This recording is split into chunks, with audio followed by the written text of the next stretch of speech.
সেদিন ছিল মার্চের 20 তারিখ।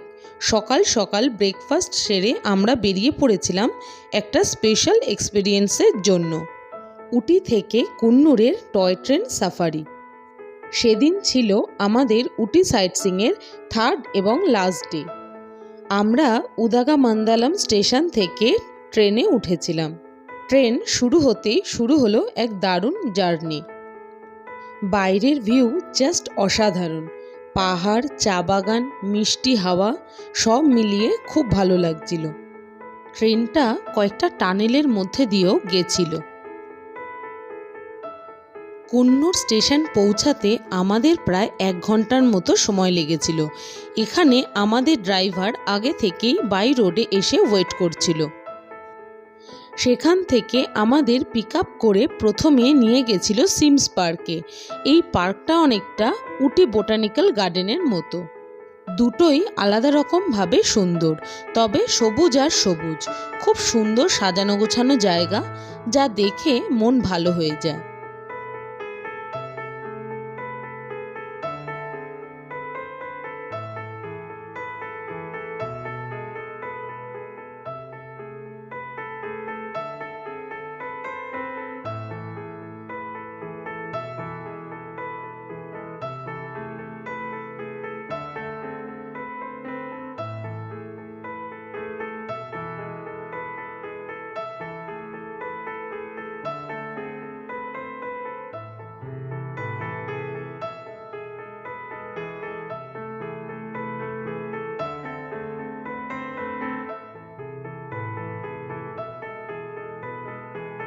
অনেকটা জায়গা নিয়ে এই পার্ক। ঘুরতে ঘুরতে আমরা পৌঁছেছিলাম বোটিংয়ের জায়গায়।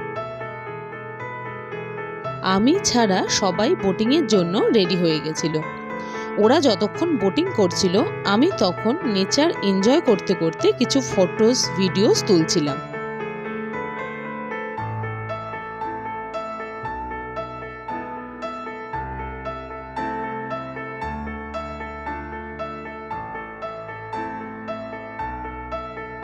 ওরা বোটিং করে ফিরে আসার পর বাচ্চারা কিছুক্ষণ ওদের প্রিয় জায়গা চিলড্রেন্স পার্কে টাইম কাটিয়েছিল। তারপর আমরা বেরিয়ে পড়লাম নেক্সট ডেস্টিনেশনের দিকে।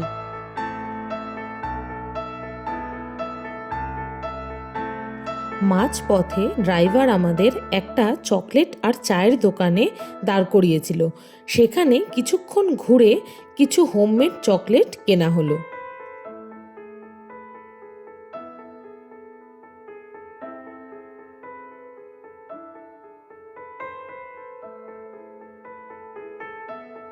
তারপর লাঞ্চ করার জন্য একটা রেস্টুরেন্টে গেছিলাম।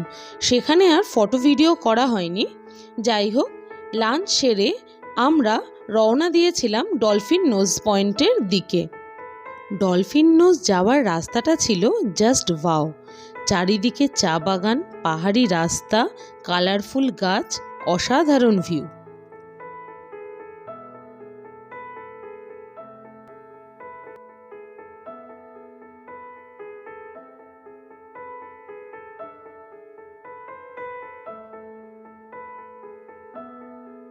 ডলফিন নোজে পৌঁছে দেখলাম প্রচুর হনুমানের উৎপাত, তাই ভয় ফোন বের করে আর ভিডিও করতে পারিনি। সেখান থেকে আমরা গেছিলাম ল্যাম্পস রকে, যেখান থেকে ভিউটা আরও বেশি সুন্দর ছিল। পাহাড়, মেঘ আর নেচারের কম্বিনেশনটা সত্যিই মন ছুঁয়ে যায়। শেষে চা বাগান ঘুরে নিয়ে আমরা হোটেলের পথে রওনা দিয়েছিলাম। এইভাবেই শেষ হলো আমাদের উটি কুন্নুরের লাস্ট ডে সাইটসিং।